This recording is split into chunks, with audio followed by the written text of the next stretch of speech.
Hello, welcome to part 6 of this 10-part series on strumming patterns. So if you haven't seen the 5 short videos yet, click on the card above and that will take you to the short playlist.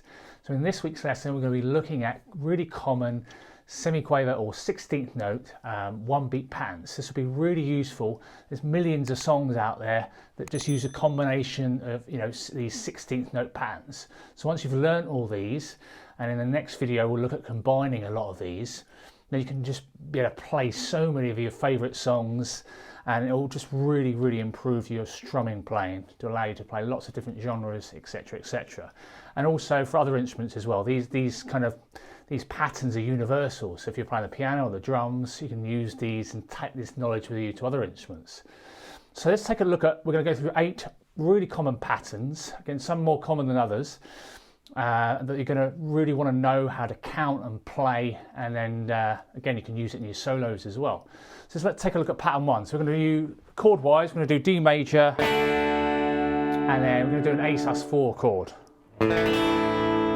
Okay, so strumming wise, this one beat pattern, what we've got is a quaver or 8th note which lasts for half a beat, and then 2 semiquavers or 16th notes. Okay, it's a really common rhythm. And the way you count that is going 1 and-er, okay? So you're counting the first half of the beat and then the and the okay? So that's how we count semiquaver strumming patterns. 1E and-er, 2E and-er, 3E and-er, 4E and-er. You tend to just count what you need to count, okay? So 1 and-er. Again, really common pattern. Now if you were to loop that to play all 4 beats of the bar, the standard bar of 4/4 here, you're going to go 1 and-er, 2 and-er, 3 and-er, 4 and-er. Again, counting out loud is a really good thing to be able to do. A lot of people say they can't count out loud, but if you start off gradually, you can build it up, and it's a really good way of kind of connecting things together, working out songs quicker, etc, etc. Okay, so 1 and-er, 2 and-er, 3 and-er, 4 and-er, and then maybe just do it with an A sus4 chord. So leave your third finger there, move your first finger to the 2nd fret D, and then the middle finger to the 2nd fret G. Just do the same thing. 1 and-er, 2 and-er, 3 and-er. Again, remembering to count loud as well. 1 and-er, 2 and-er, 3 and-er, 4 and-er. Again, so really nice. Again, get a simple chord progression. Play around with other chords that you like and songs that you like. Cool, so now what we're going to do is do pattern 2, okay? So pattern 2 is just the kind of opposite of pattern 1, where you're doing the 2 semiquavers or 16th notes. Again, they last for a quarter of a beat each first, and then the quaver which lasts for half a beat after that, okay? So the way you count that is 1E and, okay? So 1E and, 1E and. Okay, and then you're going to just do, again, we'll just do 4 beats of this. I'm going to do this in the key of C major, and then what we're going to do for our second chord, so we're going to do C major, and then we're going to add your little finger on the 3rd fret D, middle finger, 2nd fret G, and that all creates this really nice, just strumming from the A string here, really nice F major 7 over C chord. So this pattern 2 again, 1E and, 2E and, 3E and, 4E and, 1E and, 2E and, 3E again. Practice looping it round, 2E and, 3E and, 4E and, 1E and, 2E and. Of course, a really common pattern that you're going to see in millions of songs, okay? And it's worth just really getting these. Once you've got these under your belt, a lot of the time it's just combining them together to create these strumming patterns, which we'll look at more next time. So pattern 3, again, really common rhythm. So what we've got here is a dotted quaver or 8th note. So what a dot does is add half the note's original value. So instead of it being half a beat now, it's now 3/4 of a beat. And then you've got that semiquaver over the 2 lines afterwards. So the way you count this is 1E and okay? So it's really important to count this to really know how long to play 3/4 of a beat, how long it lasts. Yeah, 1E and 1E and and we're going to do this in the key of G major. Chord wise, we're going to do G major, and then we're going to do a nice kind of B minor 7 chord. And you can add your open E string as well, which will be called the 11th. So a really nice open chord.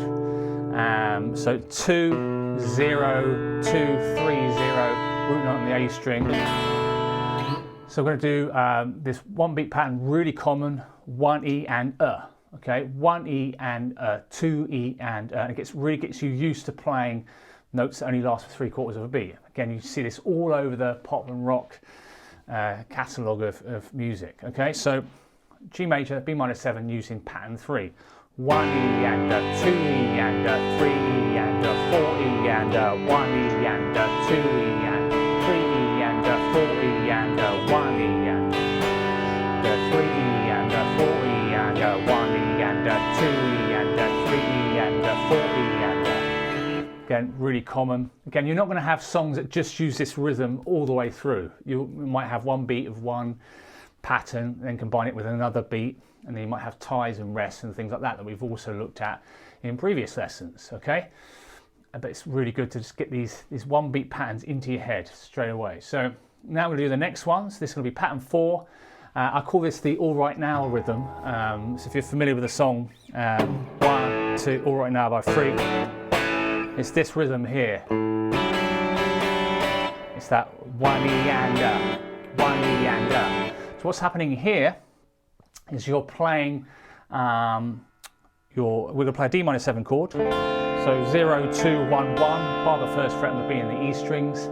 So what you've got here is a 16th note or semiquaver, 1/4 of a beat, and then the quaver or 8th note is in the middle of the beat. So it's 1, and then you come in on the E.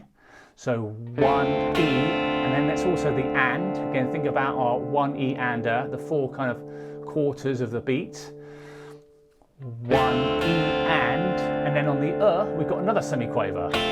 So you've got 2 semiquavers or 16th notes, and then in between you've got the quaver in the middle. Okay, really common rhythm.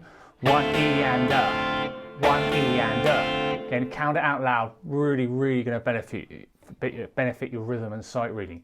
1E and 1E and Okay, so if you did the whole bar of that D minor 7, 1E and 2E and 3E and 4E and Okay, so this is in the key of D minor and 2E and 3E and 4E and then we're going to do a nice F sus4 chord. So 3rd fret, again you can do these with any chords. 3rd fret, 3rd finger, 3rd fret, D string, little finger, 3rd fret, G, bar the 1st fret. Again, so you can leave that there from the D minor 7. And do the same rhythm, 1E and 2E and 3E and 4E and 1E and 2E and 3E and 4E and E and 2E and 3E and 4E and Cool, so that's pattern 4, and let's take a look at pattern 5, okay? And now what we're going to do is we're going to do a little bluesy, we'll do some bluesy chords here. So dominant 7th chords, E7, and this is like an E major chord without your 3rd finger. And then we're going to do a B7, kind of common, really nice open bluesy chord there, B7. Fret-wise, 2, 1, 2, and then 0, open B, and then little finger, 2nd fret E. Okay, so here what we've got is they're all semiquavers, but we're going to rest that symbol there. Looks like a sort of 7, and then another 7 on the top of it is 2 lines, which basically means it's a semiquaver rest that lasts for 1/4 of a beat, 16th note rest. Okay, so you've got this 1E, and then you're going to rest on the and of 1, 1E and then you're going to do on the of 1.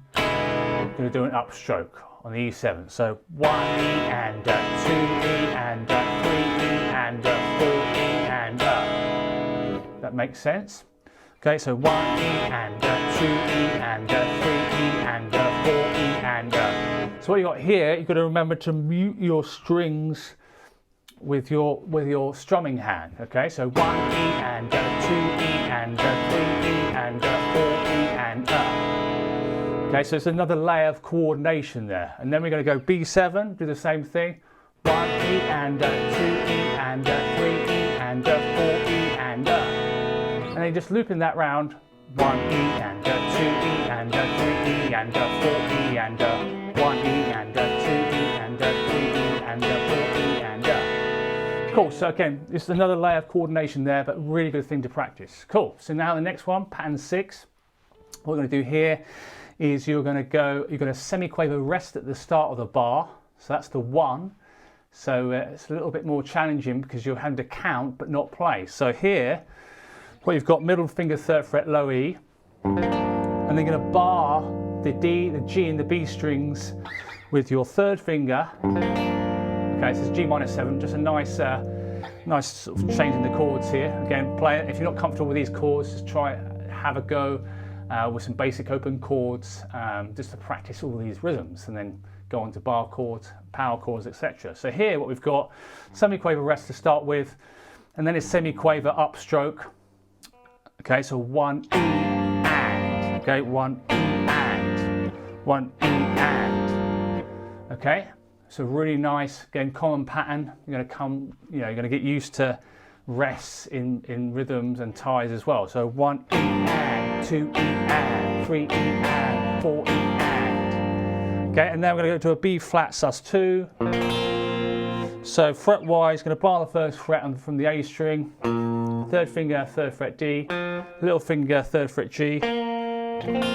Really nice kind of chord, very Foo Fighters-esque this chord. So 1 E and, 2 E and, 3 E and, 4 E and, 1 E and, 2 E and, 3 E and, 4 E, and then loop it 1 E and, 2 E and, 3 E and, 4 E and, 1 E and, 2 E and, 3 E and, 4 E and. Cool, so that's pattern number 6.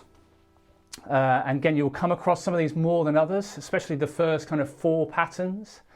But these other ones are really good for you to practice counting. Again, especially where there's a rest at the very start, the very start of the bar. So now the next one, this is a good exercise. Again, you can change some of these up as well. We're going to do an A sus2 chord. Really nice. One nice chord here. Middle finger 2nd fret D, 3rd finger 2nd fret G. And what you're going to do, this is a challenge because you're actually not playing much. You're only going to play 1 semiquaver per beat. 1 E and 2 E and 3 E and 4 E and. Again, so less common in strumming. But again, it tests your knowledge of counting and to be able to kind of accent sort of certain notes in the bar as well. So 1 E and 2 E and 3 E and 4 E and then we'll do D major 7, just bar the 2nd fret of the G, B and the E strings. Really nice chord here. 1 E and 2 E and 3 E and 4 E and. Cool, and then go back to A sus2. 1 E and 2 E and 3 E and 4 E and 1 E and 2 E and 3 E and 4 E and. Cool. Again, you can even move it and do it, another place in the beat. We just did it on the E of the beat there. You can change it, do the and, or just on the 1 or the Cool. So now we look at the final pattern here. Again, there'll be a few others here. These are the ones that I see the most kind of commonly used. Okay. So if you really get used to counting these and then be able to, see them or listen to a piece of music and you hear this kind of like, 1 and a 2 and a thing going on, then you can recognize and play that pattern quite easily. Okay, so pattern 8, what we're going to do here, again, another sort of very similar to pattern 7, we're going to play on the E and the okay, instead of just on the E that we did with the A sus2 and the D major 7. So here we're going to go 1 E and 2 E and 3 E and 4 E and 1 E and 2 E and 3 E and 4 E and. Again, just getting used to sort of playing on different parts of the beat, okay?